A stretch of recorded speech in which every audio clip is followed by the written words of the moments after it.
ബിസ്മില്ലാഹിർ റഹ്മാനിർ റഹീം. In the name of Allah, the Beneficent, the Merciful. ഹിജ്റ വർഷപ്രകാരം 9-ാമത്തെ മാസമാണ് റമളാൻ. ശൗബാനിൻ്റെയും ശവ്വാലിൻ്റെയും ഇടയിലുള്ള മാസം. പരിശുദ്ധ ഖുർആൻ അവതരിച്ച മാസം.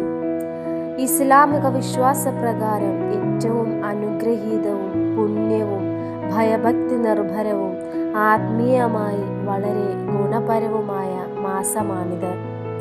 ഇസ്ലാമിൻ്റെ പഞ്ചസ്തംഭങ്ങളിൽ 4-ാമത്തേതായ വ്രതാനുഷ്ഠാനം ഈ മാസത്തിലാണ്. മാസങ്ങളിൽ അല്ലാഹു തആല ഏറ്റവും പവിത്രമാക്കിയ മാസമാണ് റമളാൻ. شهر رمضان الذي أنزل فيه القرآن هدى للناس وبينات من الهدى والفرقان فمن شهد منكم الشهر فليصمه ومن كان مريضا أو على سفر فعدة من أيام أخر الله بكم اليسر ولا يريد بكم العسر ولتكملوا العدة ولتكبروا الله على ما هداكم ولعلكم تشكرون. മാർഗദർശനമായിക്കൊണ്ടും നേർവഴി കാട്ടുന്നതും സത്യവും അസത്യവും വേർതിരിച്ചു കാണിക്കുന്നതുമായ സുവിക്ത തെളിവുകളായിക്കൊണ്ടും വിശുദ്ധ ഖുർആൻ അവതരിപ്പിക്കപ്പെട്ട മാസമാകുന്നു റമളാൻ. അതുകൊണ്ട് നിങ്ങളിൽ ആര് ആ മാസത്തിൽ സന്നിഹിതരാണോ അവർ ആ മാസം വ്രതമനുഷ്ഠിക്കേണ്ടതാണ്. ആരെങ്കിലും രോഗിയാവുകയോ യാത്രയിലാവുകയോ ചെയ്താൽ പകരം അത്രയും എണ്ണം നോമ്പ് എടുക്കേണ്ടതാണ്. നിങ്ങൾക്ക് ആശ്വാസം വരുത്തുവാനാണ് അല്ലാഹു തആല ഉദ്ദേശിക്കുന്നത്. നിങ്ങൾക്ക് ഞെരുക്കമുണ്ടാക്കാൻ അവൻ ഉദ്ദേശിക്കുന്നില്ല.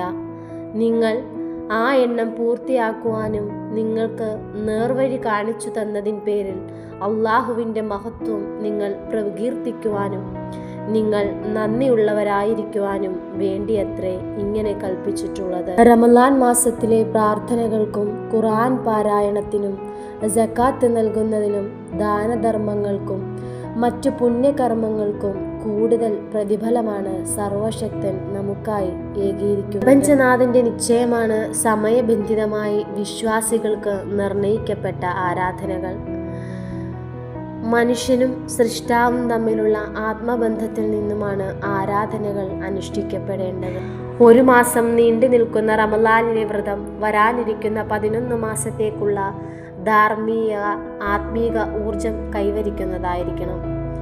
കഴിഞ്ഞ കാലങ്ങളിൽ നാം ചെയ്തുപോയ വീഴ്ചകളും അരുതായ്മകളും പരിഹരിച്ച് ഒരു പുതിയ മനുഷ്യനായി ഓരോ നോമ്പുകാരനും മാറേണ്ടതുണ്ട്. ആ മാറ്റം ലോകജനതയ്ക്ക് അനുഭവിക്കാൻ സാധ്യമാകണം.